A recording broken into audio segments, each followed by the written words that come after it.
Hi, everybody. Thanks for joining and welcome to the TaroWorks 5.0 release webinar. I am Elaine Chang. I'm the Director of Market Development and Customer Success here at TaroWorks. Yeah, thanks again for joining us for TaroWorks 5.0. We're super excited. As usual, thanks to all of you as TaroWorks users for sharing your feedback and feature requests with us.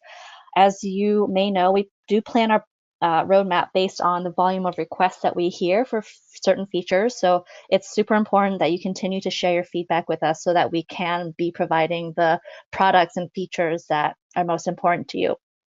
So in 5.0, we're excited to be providing some of those requested features around images, as well as starting to offer our first kind of inventory management solution as a pilot option. So today we'll be joined by Aaron Yamaoka, our head of product and professional services, who will be showcasing the features in 5.0. But before I hand it off to Aaron, let's start with a quick poll, and I'll do that while I review some of the housekeeping rules. Let me just launch the poll here, so you should be able to see it on your screen now. But we're interested in hearing which are the most critical items that you need to track in your organization.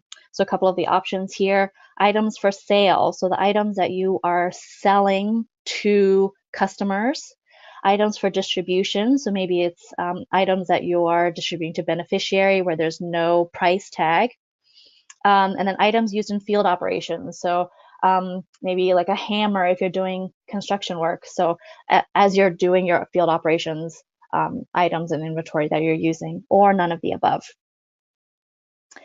So while I just keep that open, I'm going to go over the housekeeping rules quickly. As usual, this session is being recorded, and we'll make our recording available on our blog, and we'll also email it out to the participants today, or the people who have registered. And in terms of questions, please raise your hand if you have a question. Everybody is on mute by default. The other option is you can type the question into the Q&A section, and we'll read them, or I'll moderate those. Aaron will pause at the end of each of the features to answer questions, and obviously we can take questions at the end as well. So if you have a question, just type it in, and we'll make sure that we get to it. Okay, so then let me go back to the poll and close it.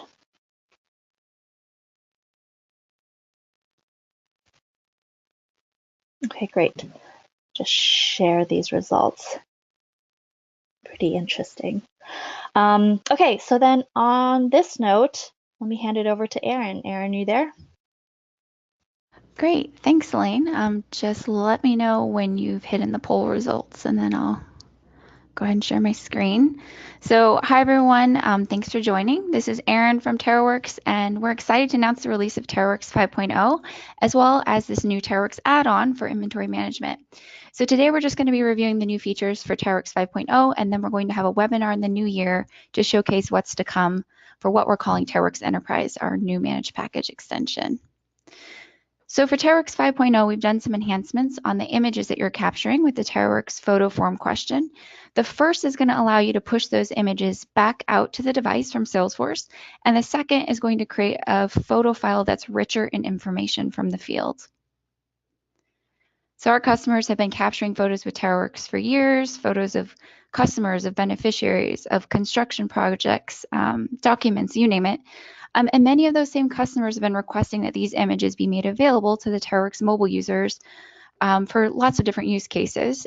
Some include, but are not limited to, identification, so confirming that the person that was previously registered is the person you're working with now, product catalogs, and a way to visually identify and observe progress over time, so maybe with a construction project or how a crop is changing in an agricultural context. So now with TaroWorks 5.0, you can do all of the above. You can add photos to your job by adding the photo URL field as a selected field in your drill down hierarchy. So let's take a look at an aquacomb scenario. For those of you who are this is your first webinar, we do typically use our make-believe customer Aquacomb. They build wells and sell water filters, and then also monitor the health progress of the community.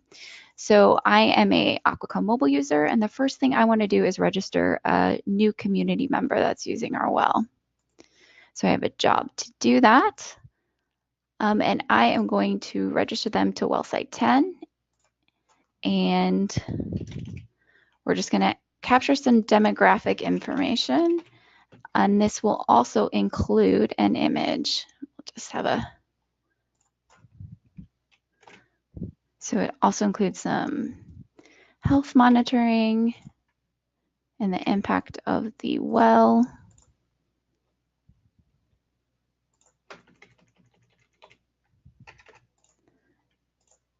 Some geolocation information and the image. So I'm going to take a picture of our new well site member and sync that into Salesforce. So now if I wanted to have this image be available in a different job where I'm going to go and use this same well site member record, I would just need to add that URL field to the job. So let's take a look at what that looks like in Salesforce. So this is a job to, to update a community member.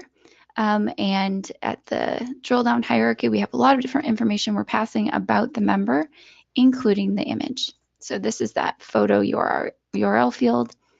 You would just need to move it from available fields to selected fields, which is what makes it appear in your drill down hierarchy for your job. So now if we go and use that job for the community member update,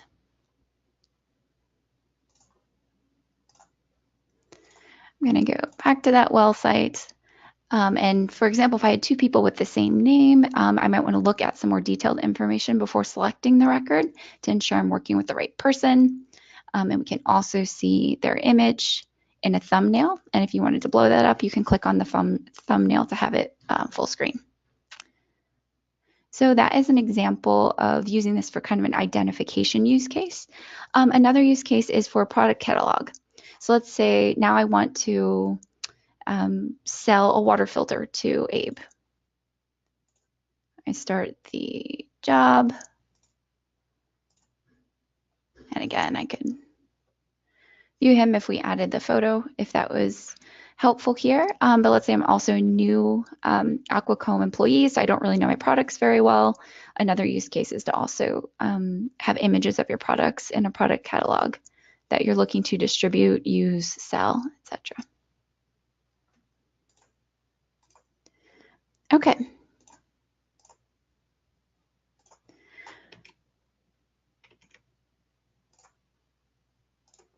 So that is images in the drill down hierarchy. There are a couple of considerations for this feature. When you're using images in the drill down hierarchy, if your mobile user doesn't have any storage available in their device to be able to host the photos, then the images won't go to the device, but the mobile user can still use their jobs as normal.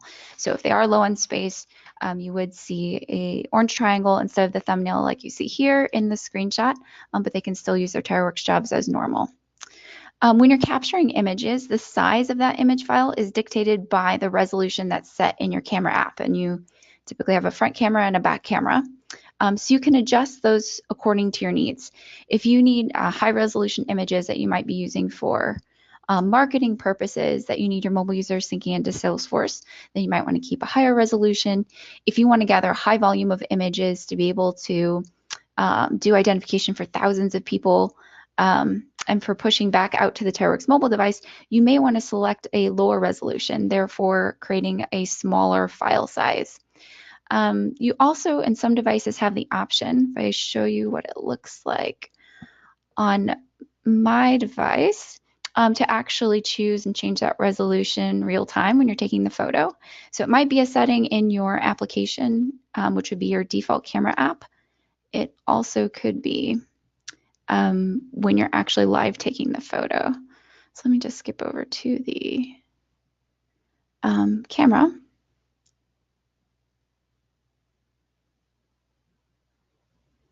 So in the upper right-hand corner, I have a little image, um, like a photo within a dotted box, and I can choose my resolution for photo or for video.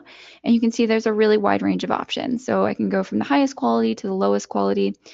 We have tested file sizes as small as 5 kilobytes for the identification use case, and it still works fine to use on a phone for that purpose.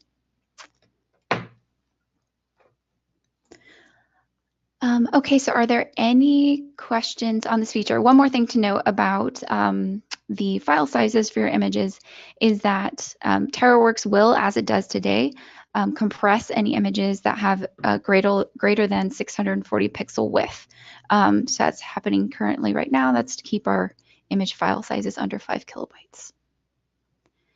Any questions on images in the drill down hierarchy? Make sure to either put your question into the question section or raise your hand. I do have a couple questions for you, Erin. One is, can multiple photos be passed through using the drill down so that multiple images are visible on the device? Yes, it can. So they would just be different photo URL fields. Great. And then we have another question. Is it on the roadmap to have the picture as the display name of a record as you drill down? So not just in the record detail. Oh, very interesting question. It is not currently on our roadmap. So if that is something you're interested in, please express that to your account manager so we can get that documented and incorporate in the roadmap if there's that's interesting to enough people. That sounds great. And I think that's all I see. So let's move forward. And then if you have other follow-up questions on here, we can get to them at the end. Okay, great. Thanks for the questions. On to the information that's now going to be embedded in your image files in TaroWorks 5.0. So images are used by our customers also for auditing and donor reporting. And if a picture is worth 1,000 words, then a picture embedded with timestamps and geolocation information should be worth at least 2,000, especially to your donors and those people that are managing field teams. When your images are synced into Salesforce, they will now have when and where that photo was snapped shipped along with it. And that information is going to be embedded in the file. So if you do export those images out of Salesforce, that information is going to go along with it. So let's just look at the well site member that we just created in Salesforce.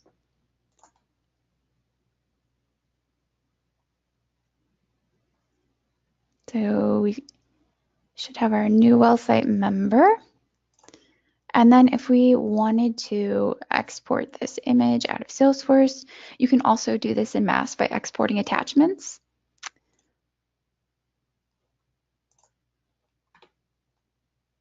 And then go and look at that actual file locally on my machine.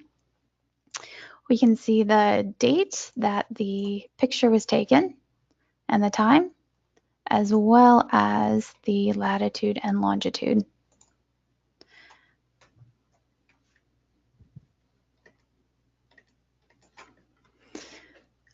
A note about this feature, the user's geolocation services must be enabled in order for the latitude and longitude to be written to the image. So some pointers might be to add into your supporting text for your photo question, instruction for your mobile user to ensure that their location services are enabled. You could also add like a static content question previous to the photo question to make that a little bit clearer. All right, any questions?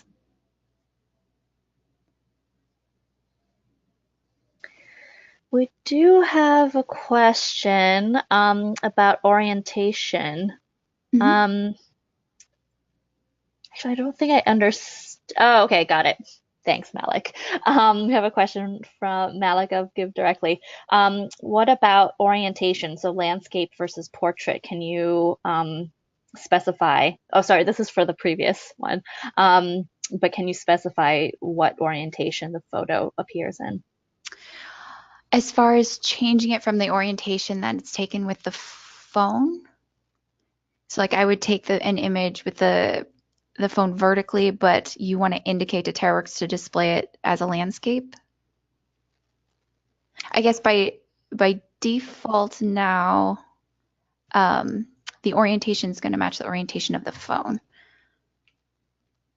I don't know if that answers the question or Yeah, it's I just don't another one. think. Actually, Malik, if you don't mind, I'm going to unmute you. I'm sorry, I don't think I understand the question. So, Malik, can you hear us? Yeah, can you hear me? Yep. Yep. Hey, folks. Apologies. So, Aaron, the question here for me is it possible as part of this new release to also capture metadata on how the fit picture was actually taken, regardless of any modifications that happen downstream? How it was taken. You mean, can you Was just, the phone held in landscape versus portrait mode? so it will match the orientation that it was dis, oh, I see what you're saying. I see what you're saying. Yeah, so here's the Was it use case for rotated? us. Yeah. Yeah, exactly. Because the use case for us is then we consume those images downstream, and one thing that we need to go do for some of our external products is understand if if it was taken landscape, that we make sure that we rotate it. If it's unexpected that it would be taken landscape, mostly make sure that we standardize how the photos are displayed. And so that's actually a thing that would be pretty valuable for us to be able to capture. Interesting. So I think I'm not sure for your devices, but I think that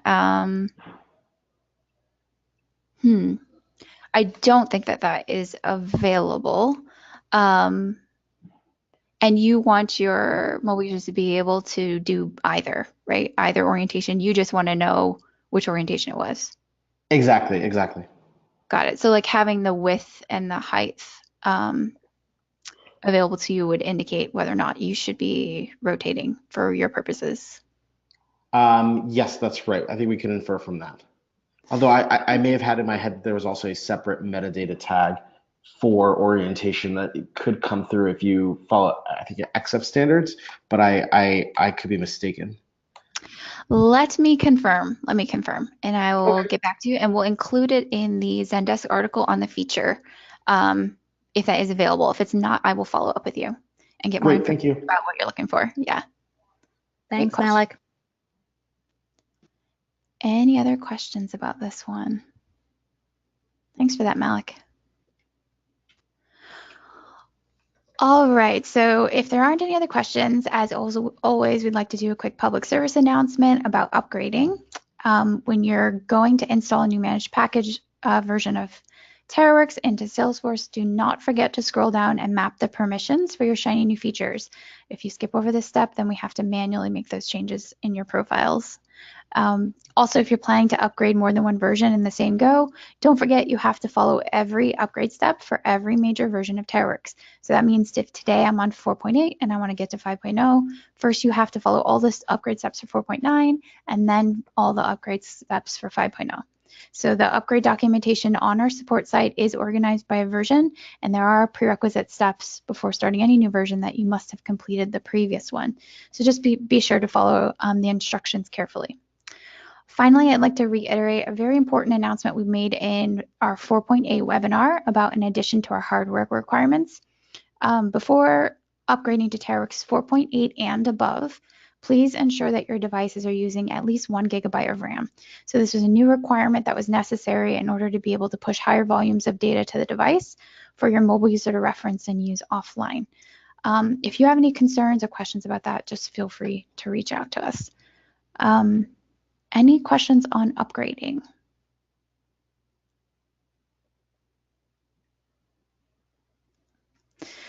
All right, so finally, we've developed this managed package extension starting with TaroWorks 5.0 that helps our customers track things in their organization. This could be solar lamps, biodigesters, or any materials you need to execute your operations.